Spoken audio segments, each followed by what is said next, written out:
We put it under the microscope a bit for the last couple of years. We considered the notion of maybe merging minor and under-21 in the context of player burnout, its impact on players at those underage levels, the level of injuries that we're getting. But we brought a lot of proposals now which are being input into rule. I think we've educated a lot of the people involved at that level, and there's a far greater awareness now of their people's responsibility towards young players at that level, and I think it's having the desired effect. I think Cadbury's have revived the under-21 championship, and Nickey mentioned about player welfare and player management, and it's up to the managers. I know under-21 players are playing minor, under-21 and colleges, but if their managers can basically look after them, and if they play a match on a Wednesday, they mightn't have to train Wednesday evening with a different team. Speaking from Kildare point of view, from last year the under-21s had a great run, and we've had the benefit at senior level with 3 or 4 of them players coming on and actually making an impact. And it's my age group, and we won it last year, and it was a great experience and a great feeling when we did that. So hopefully we won't be able to get some way towards that again.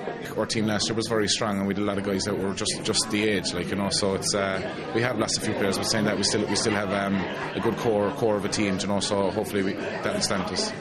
When they're with the 21s, you're just with the 21s, so we're out 3 times a week, which is standard, I suppose. But it is tough, especially when you're travelling from Cork to Kerry and that kind of things. But that's the commitment that's required, and so I suppose I found that out at a very early age. I'm a big fan of the 21 championship. We're all well used to the idea of the minor championships being on here before the senior championship, and it's great, but play minor, you're under 18 years of age, you're very young, and it's a huge step up from there to actually play senior into county football. The 21 championship has been a great stepping stone. It's kept players interested in playing county football after 18 years of age, and a lot of players at 19 years of age aren't ready to step up on the senior panels and compete, whereas at 22 or 23 years of age they're well able.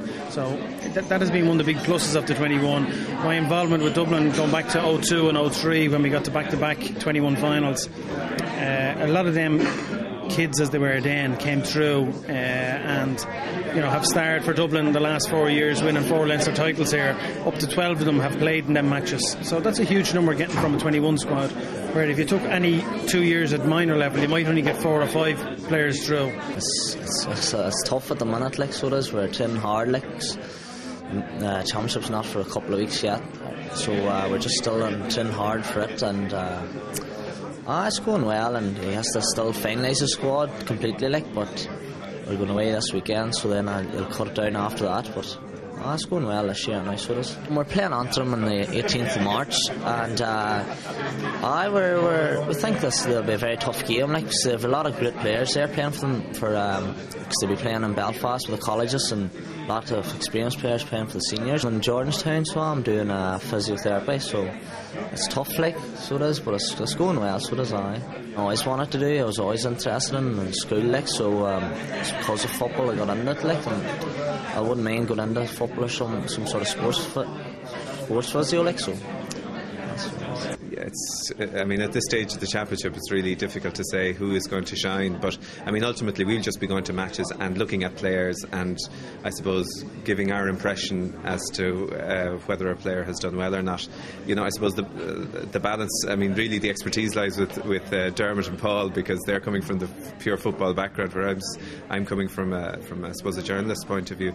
We're always looking, everybody, we're like the people in the stand who are looking at players and seeing who's playing well, who's not playing well, and I suppose we just have the added bonus of being able to, maybe the added pressure too, of being able to sit down maybe afterwards and pick one person who's played well out of the 30 or possibly 40 players who could have played on that given day. It was very disappointing last year, disappointing to end to what was a good year, but we'll hopefully get that stage again and maybe go one step better hopefully this year. We're playing Carlow now on Sunday in Newbridge, so hopefully we'll come out on top in that game as well, but it's going to be very tough. Got a call into the senior panel last year after the Under-21 campaign, so hopefully now, if I'm playing good with the 21s, I might get a look into the team, and maybe a few other lads might get a call in as well. We've just announced a further 3-year sponsorship deal, so coming off the back of 4 great years linked up with the GAA and now looking forward into 3 years ahead is fantastic. The Hero of the Future Awards for us is something that we see as bringing something different to the frame. We see the Hero of the Future Awards as it's an opportunity for us to give something back to the players as well, to just signify their importance in the games and how well they've played.